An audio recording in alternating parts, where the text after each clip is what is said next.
kebiasaan atau aspek kepribadian. Jadi aspek kepribadian ini juga masuk ke dalam salah satu psikotes kerja.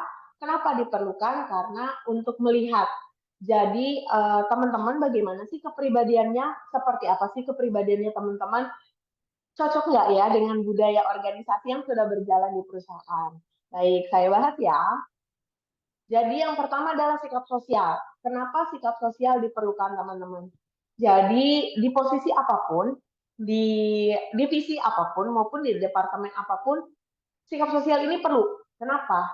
Karena saya merasa tidak ada divisi atau departemen yang berdiri sendiri, begitu ya teman-teman. Jadi sikap sosial ini untuk melihat bagaimana attitude teman-teman untuk menghadapi atau bersosialisasi, begitu ya. Tapi dari sikap sosial atau attitude change ini juga melihat bagaimana sih prioritasnya teman-teman dalam bekerja, apakah memang lebih condong untuk sikap sosial teman-teman atau justru prioritas untuk bekerja. Nah, biasanya teman-teman seringkali pada akhirnya sikap sosial ini lebih tinggi nilainya dibanding dengan prioritas kerja. Nah, jadi seringkali teman-teman ngerasa kok psikotesnya nggak lulus ya, kok psikotesnya nggak bisa ya, nggak lanjut ya ke tahap interview misalnya seperti itu. Nah, karena ada satu sikap sosial ini yang memang tidak bisa dilanjutkan teman-teman. Oke, kita lanjut ya. Yang kedua, yang tadi sudah saya sampaikan bahwa prioritas diri. Dilihat dari hasil psikotes nantinya, teman-teman ini akan dilihat prioritas dirinya. Apakah prioritas dirinya ini termasuk ke dalam penyelesaian tugas atau kita sebutnya mungkin itu familiar deadline ya teman-teman. Apakah prioritas dirinya ini termasuknya ke deadline? Kemudian yang kedua prioritasnya adalah untuk hanya divisinya saja sering kali ya teman-teman antar divisi ini sering berkoneksi, sering minta bantuan seperti itu. Kayak misalnya di HRGA, saya sendiri di HRGA ini, saya pasti memerlukan untuk di bagian finance, saya memerlukan juga mungkin untuk tim bisnis support lainnya. Dan untuk prioritas diri ini kenapa dilihat? Untuk melihat seberapa besar prioritas dirinya teman-teman jika bergabung di dalam satu perusahaan. Seperti itu. Kemudian kita lanjut ya. Yang ketiga adalah kerjasama. Yang tadi sudah saya sampaikan sebelumnya bahwa kerjasama ini juga penting teman-teman. Kenapa? Karena kerjasama ini juga melihat bagaimana teman-teman nge-build tim, membangun tim untuk bekerja sama menyelesaikan satu tugas.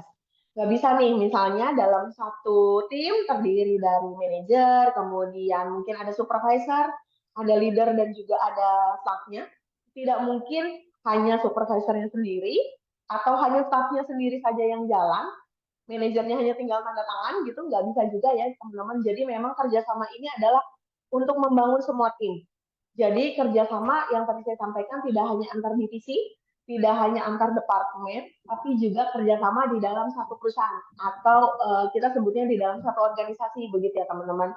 Baik, kita lanjut ya.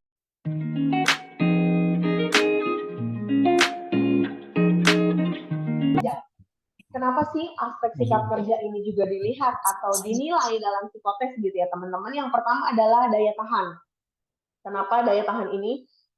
Mungkin isu yang sedang berkembang sekarang adalah Gen Z ya teman-teman. Mungkin teman-teman juga tahu yang dikit-dikit ngebahas tentang mental health, yang dikit-dikit ngebahas tentang work-life balance begitu ya. Jadi daya tahan ini melihat teman-teman bagaimana sih cara teman-teman menyelesaikan tugas, kemudian bagaimana jika dalam satu waktu yang bersamaan ternyata teman-teman nih harus menyelesaikan deadline yang sama.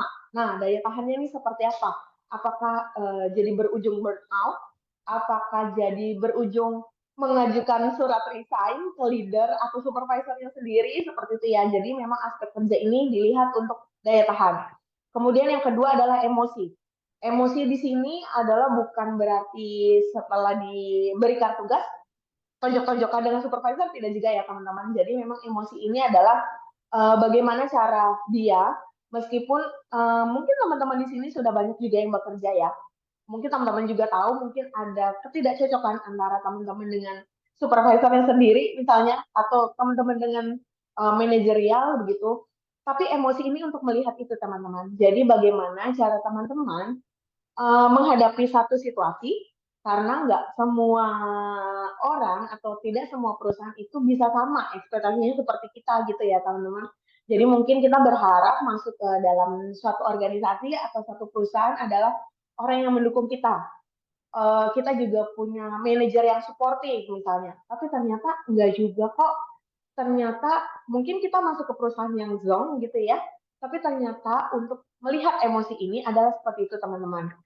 Jadi teman-teman bisa memilah bagaimana itu secara perspektif pribadi ya. Jadi kalau seandainya teman-teman tidak suka dengan manajer teman-teman, tapi teman-teman tetap bisa kok mengerjakan tugas, bisa kok tetap deadline-nya terselesaikan, bisa kok KPI-nya tercapai. Nah itu teman-teman, kenapa aspek kerja dari tentang emosi itu diperlukan. Yang ketiga adalah stabilitas diri. Kenapa stabilitas diri ini perlu teman-teman? Karena ini sambung menyambung sebenarnya teman-teman. Jadi dari IQ, kemudian tadi dari sikap sosial, stabilitas diri ini perlu. Kenapa saya sampaikan seperti itu? Jadi stabilitas diri ini masuk ke dalam lingkup sosial. Kalau teman-teman sudah memiliki pengendalian diri yang baik, begitu ya, tidak perlu teman-teman untuk mengikuti teman-teman divisi lain atau antar departemen yang ternyata tidak suka dengan manajemen. Stabilitas diri ini perlu. Yang ketiga, yang keempat adalah inisiatif. Inisiatif adalah satu sikap ya teman-teman, mungkin bisa di-build, bisa dibangun sikapnya setelah teman-teman bekerja. Tapi inisiatif ini sebenarnya adalah karakter teman-teman. Jadi inisiatif ini adalah cara inisiatifnya teman-teman atau keinginannya teman-teman untuk membantu nih. Misalnya teman-teman posisi sekarang adalah staff begitu ya. Inisiatifnya ingin membantu tim manajemen, supervisor lah taruh paling dekat di atasnya teman-teman. Jadi inisiatifnya ini untuk melihat seberapa besar dia membantu manajerial timnya begitu. Kemudian juga ada lagi kepemimpinan. Jadi kepemimpinan ini bukan hanya di level supervisor, bukan hanya di super leader, bukan hanya di asisten manajer ataupun manajer ya teman-teman.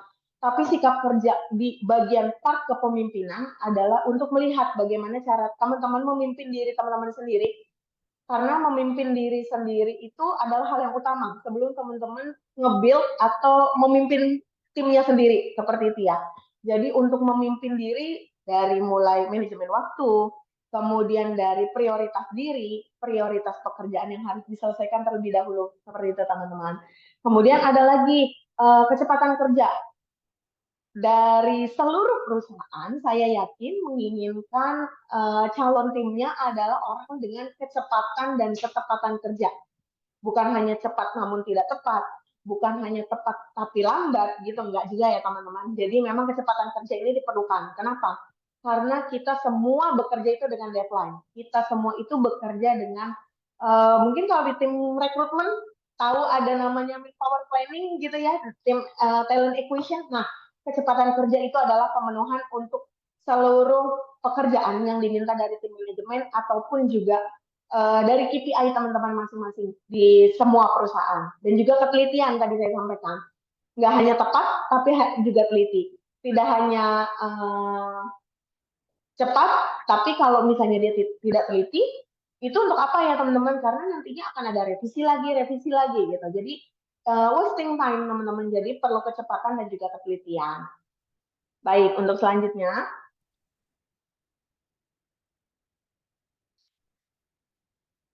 mohon maaf ya teman-teman,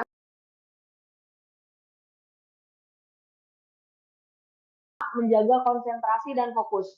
Seringkali teman-teman yang dihadapkan dengan psikotes karena merasa psikotes aku udah tahu kok, atau bahkan baru minggu lalu kok aku udah psikotes gitu ya. Jadi seringkali menganggap remeh gitu. Jadi teman-teman ini perlu menjaga konsentrasi dan fokus. Kenapa? Tadi sudah saya sampaikan sebelumnya bahwa psikotes itu berpacunya sama waktu. Setiap subtes akan ada waktunya. Dan saya sampaikan tadi, setiap tester tidak akan pernah memberitahukan berapa lama waktu yang dikerjakan sama teman-teman. Makanya menjaga konsentrasi dan fokus itu diperlukan. Yang kedua adalah mengelola waktu dengan baik. Jadi teman-teman harus tahu nih bahwa kerjakan secepat-cepatnya dan kerjakan setepat-tepatnya. Jadi mengelola waktu dengan baik itu juga diperlukan. Yang ketiga adalah menjawab soal yang susah dulu ya menjawab soalnya dengan hati-hati seperti itu teman-teman. Kenapa saya sampaikan seperti itu? Seringkali, mungkin tadi saya sudah bahas sebelumnya ya, ada tes ketahanan kerja. Seringkali menjawabnya tidak hati-hati, kenapa? Tidak mendengarkan instruksi dari tester sebelumnya. Bahwa ada satu psikotes diperlukan dan di lembar jawabannya ini hanya dituliskan angka belakang.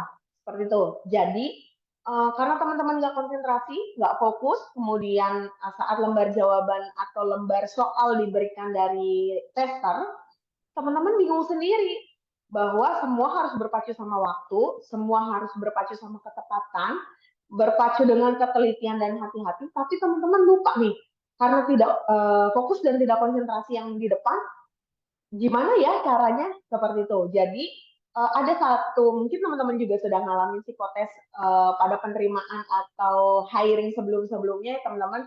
Jadi tidak teliti teman-teman menjawabnya. Jadi sebenarnya teman-teman tahu dalam hitungan tes hitungan 3 tambah 3 misalnya 6. Tapi karena teman-teman grogi, teman-teman nggak menjawab dengan hati-hati, kemudian tertulis loh angka 9. Di situ akhirnya teman-teman terkecoh untuk saat melakukan psikotes itu. Pada akhirnya jawaban itu akan mempengaruhi hasil interpretasi. Seperti itu. Kemudian taktik menghadapi soal sulit. Seringkali dalam menghadapi satu soal, teman-teman ini berfokus hanya pada soal-soal yang sulit saja. Karena teman-teman ngerasa ini harus diselesaikan dulu. Pada akhirnya, tester sudah memberikan instruksi tutup buku atau kita lanjut ke tes selanjutnya. Akhirnya tidak terselesaikan semua seperti itu. Jadi misalnya ada 10 subtes soal, kemudian teman-teman melihat dari subtes 1 sampai subtes 3 semua susah, lengkap aja dulu gitu. Jadi taktiknya melakukan atau mengerjakan soal-soal yang lebih mudah dirasa sama teman-teman, yang dirasa sama teman-teman lebih cepat kalau teman-teman melakukan itu. Yang terakhir adalah jangan terburu-buru teman-teman. Bahwa saya tadi sampaikan harus cepat dan tepat, namun tidak buru-buru. Karena kalau teman-teman terlalu terburu-buru, kemudian teman-teman tidak fokus, fokusnya teman-teman adalah pada peserta sebelah misalnya seperti itu ya. Kalau misalnya melaksanakan psikotes secara online, akhirnya teman-teman terburu-buru karena ngerasa kok dia sudah di kolom sebelah ya, aku belum seperti itu. Jadi jangan terburu-buru karena psikotes ini seringkali mengecoh pikiran teman-teman. Jadi saat teman-teman sudah tidak konsentrasi, pada akhirnya anggota tubuhnya ikut semua, tidak konsentrasi juga, akhirnya salah nulis